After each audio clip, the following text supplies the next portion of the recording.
everybody into the video, and hope you guys enjoy it. This story is kind of sad. If you guys have any recommendations that I can do to make this channel better, please let me know in the comments below. And if you want one of your stories to be picked for the next video, please comment it in the description below.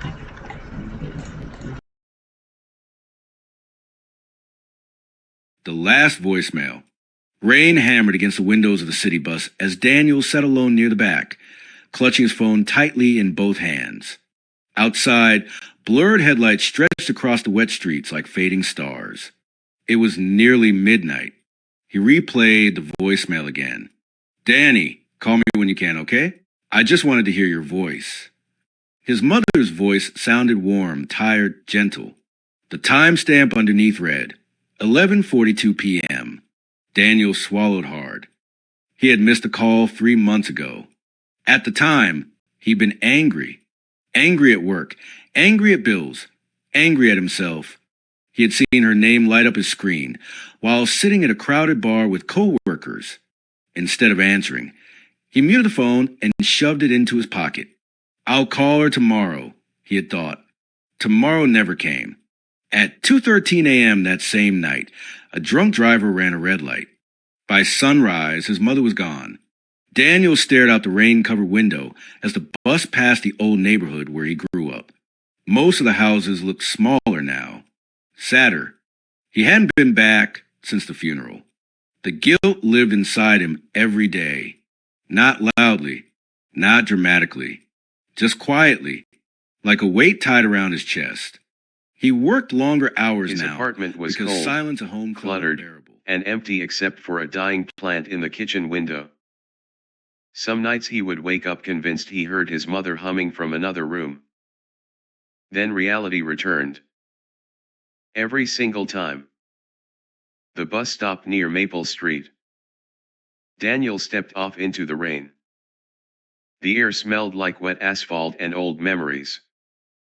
His shoes splashed through puddles as he walked toward the small white house at the end of the block.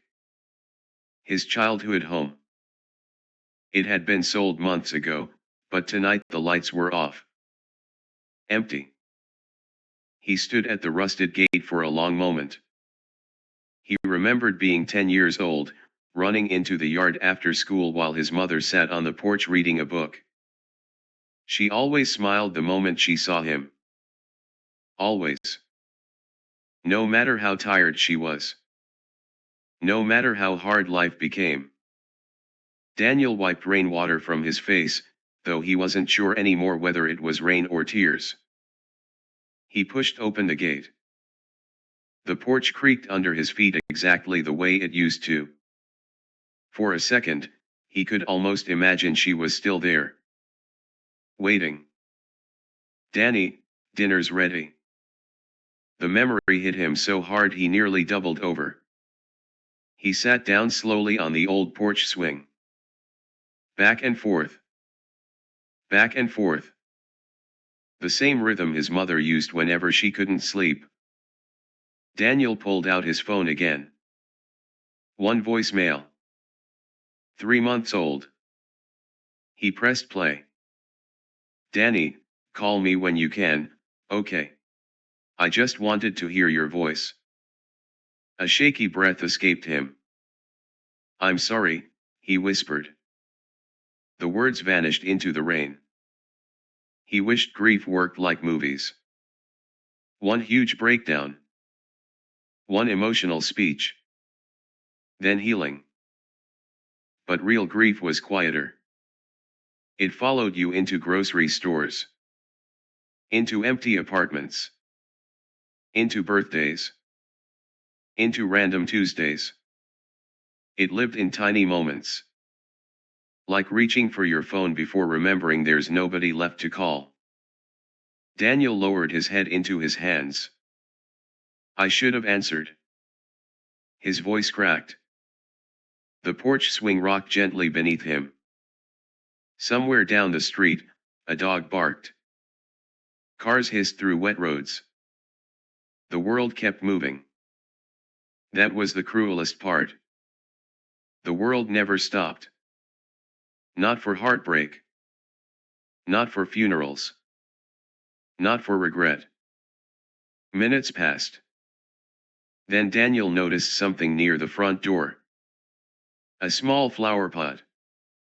Inside it was a folded piece of paper sealed in plastic. Confused, he stood and picked it up. His breath caught instantly. The handwriting belonged to his mother. Danny. If you're reading this, it means you finally came home. Daniel's hands trembled.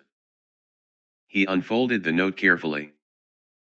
I know you blame yourself.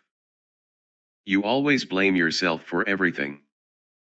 But if there's one thing I hope you remember, it's this. The last thing I ever felt was love. Not anger. Not loneliness. Love. Because you were my son. And being your mother was the happiest thing that ever happened to me.